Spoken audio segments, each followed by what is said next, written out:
Semua hal tadi membatalkan puasa apabila terpenuhi 3 syarat. Yang pertama, dia mengetahui hukum pembatal tadi dan juga waktunya. Ya, dia mengetahui hukum pembatal tadi dan juga waktunya. Artinya dia sadar ya hukum makan batal atau pakai infus batal dan waktunya di siang hari. Kalau dia tahu maka batal puasanya. Cuman kalau dia tidak tahu kalau infus itu membatalkan puasa, maka ketidaktahuannya itu menggugurkan pembatal tadi. Bisa difahami ya? Yang kedua, ayyakuna dzakiran. Dia dalam keadaan sadar.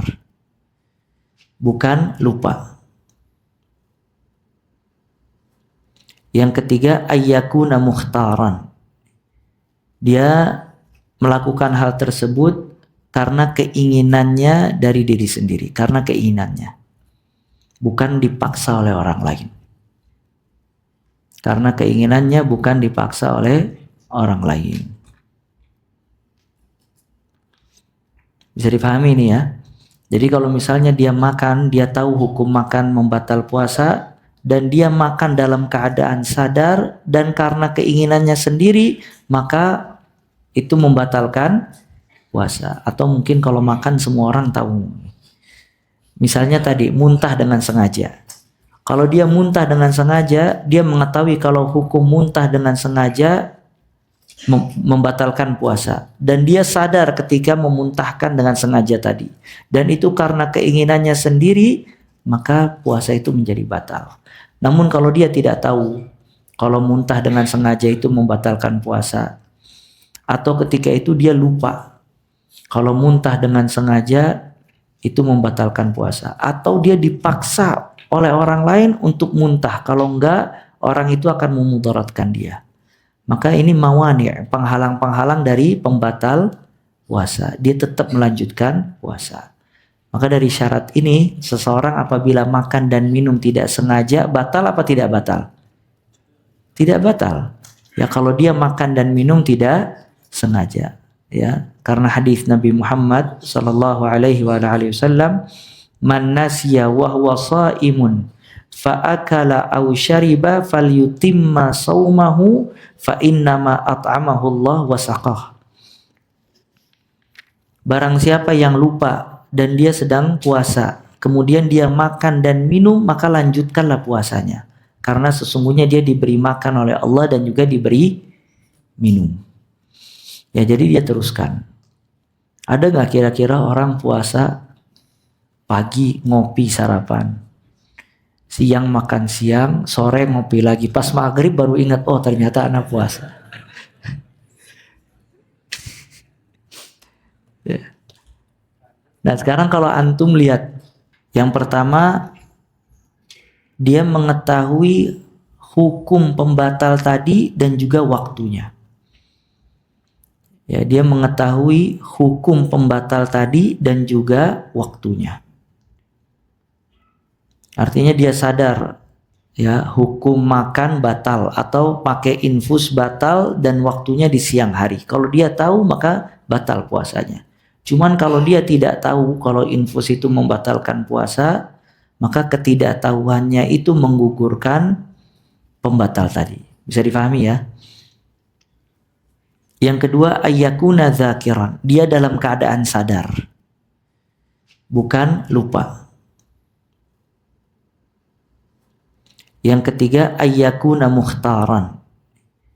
Dia melakukan hal tersebut karena keinginannya dari diri sendiri, karena keinginannya, bukan dipaksa oleh orang lain. Karena keinginannya bukan dipaksa oleh orang lain. Bisa dipahami ini ya. Jadi kalau misalnya dia makan, dia tahu hukum makan membatal puasa, dan dia makan dalam keadaan sadar dan karena keinginannya sendiri, maka itu membatalkan puasa. Atau mungkin kalau makan semua orang tahu. Misalnya tadi muntah dengan sengaja. Kalau dia muntah dengan sengaja, dia mengetahui kalau hukum muntah dengan sengaja membatalkan puasa, dan dia sadar ketika memuntahkan dengan sengaja tadi, dan itu karena keinginannya sendiri, maka puasa itu menjadi batal. Namun kalau dia tidak tahu kalau muntah dengan sengaja itu membatalkan puasa, atau ketika itu dia lupa kalau muntah dengan sengaja itu membatalkan puasa, atau dia dipaksa oleh orang lain untuk muntah, kalau enggak orang itu akan memudaratkan dia, maka ini mawani, penghalang-penghalang dari pembatal puasa, dia tetap melanjutkan puasa. Maka dari syarat ini, seseorang apabila makan dan minum tidak sengaja, batal apa tidak batal? Tidak batal. Ya, kalau dia makan dan minum tidak sengaja, ya, karena hadis Nabi Muhammad sallallahu alaihi wasallam, man nasiya wa huwa shaimun fa akala aw syariba falyutimma saumahu fa innama at'amahu Allah wa saqah. Barang siapa yang lupa dan dia sedang puasa, kemudian dia makan dan minum, maka lanjutkanlah puasanya, karena sesungguhnya dia diberi makan oleh Allah dan juga diberi minum. Ya, jadi dia teruskan. Ada nggak kira-kira orang puasa pagi ngopi sarapan, siang makan siang, sore ngopi lagi, pas maghrib baru ingat, oh ternyata anak puasa. Ya. Nah sekarang kalau antum lihat ada orang puasa, antum tahu dia puasa, terus dia makan dan minum, antum tegur atau tidak? Karena kan di sini disebutkan sesungguhnya dia dikasih makan oleh Allah dan dikasih minum. Antum tegur apa enggak, atau antum diamkan, biarin dia lagi dikasih makan sama Allah?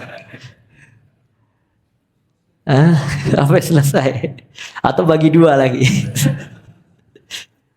ya tetap ditegur, ya, karena dia dalam keadaan lupa, ya. Nah sekarang kemudian kalau ada pertanyaan, ibu-ibu yang masak di dapur boleh mencicipi makanan atau tidak?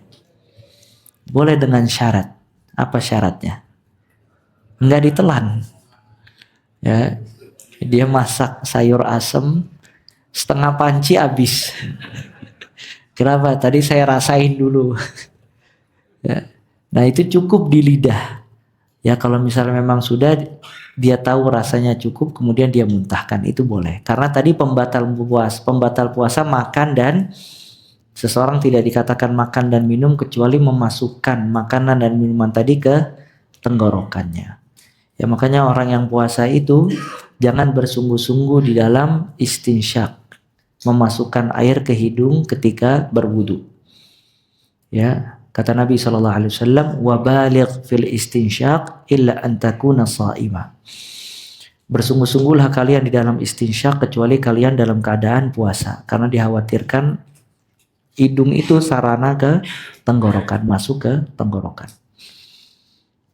Kemudian dibolehkan bagi orang puasa untuk sikat gigi atau bersiwak, dengan syarat odolnya nggak dimakan. Ya, bersikat gigi boleh. Kemudian dibolehkan bagi orang puasa untuk membasahi kepalanya dengan air apabila keadaan sangat panas. Dan itu perbuatan Nabi Muhammad SAW. Disebutkan di dalam hadis diriwayatkan Abu Dawud, fa inna Nabiyya sallallahu alaihi wasallam kana yasubbu al-ma' ala ra'si wa huwa sha'im min al-'atash. Rasul sallallahu alaihi wasallam membasahi kepalanya dengan air sedangkan dia dalam keadaan puasa menahan lapar. Ya. Dan Ibnu Umar radhiyallahu taala anhuma membasahi bajunya kemudian menaruhnya di badannya dalam keadaan puasa. Dan ini keringanan yang Allah berikan. Jadi boleh antum mandi segar atau membasahi kepala dengan air, boleh.